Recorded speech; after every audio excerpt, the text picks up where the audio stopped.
Hi guys, it's Mike here from KS Bushcraft, and today we'll do a bit of a review on the Exotac ripSpool. So it's really a nice little device, comes in a nice little box, and basically it's a little field repair kit, and aluminium. There's a few bits and bobs on it.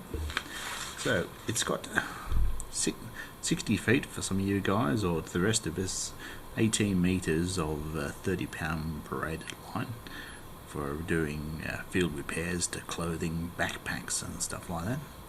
Could also be used in a pinch as fishing line, and if you are going to use it for fishing line for fish that could be a decent size, I'd suggest wrapping your finger in this duct tape, because if you don't you'll need to afterwards, because this stuff cuts skin like you won't believe. Okay, it'll cut you to the bone with a decent sized fish on. So like all this stuff, it's pretty well made. Inside there is a size 16 sailmaker's needle, meaning that it has a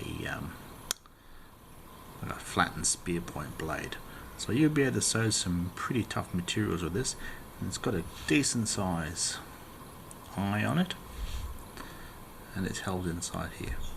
So here in cross section you can see the repair tape. So they're saying 50 inches, now the rest of us, that's 127 centimeters of repair tape. I've peeled some of it off, and it's really nice and sticky. It's good strong stuff, so they certainly haven't cheaped out on the materials. Now in the cavity inside there is a bit of spare space, so I reckon you could squeeze in some very small fish hooks, maybe a couple of split shot, and that's certainly my intention. The minor gripe, they do provide a little hole for tying off the thread, but really you wouldn't need it. If it was wound on the spool in the opposite direction than it is,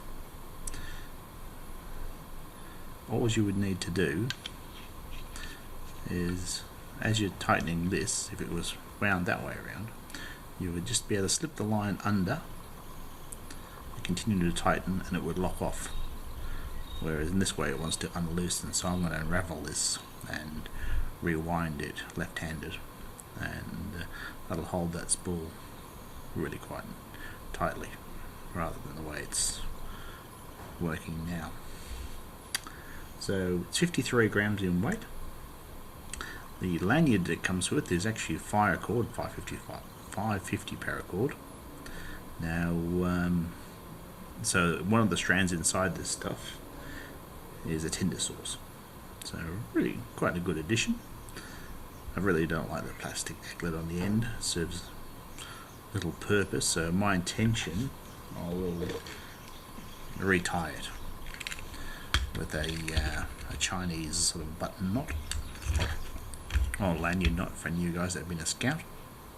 So you can see it here, this is fire cord as well. That red strand there is the tinder sauce, so I shall replace mine with a similar setup. I'll also add a small piece of ferro rod, and these are quite good, these little pieces. They come pre-drilled, and I think they're about $4, so that'll make a great little addition to that. And all in all, it's a really neat pocket repair kit.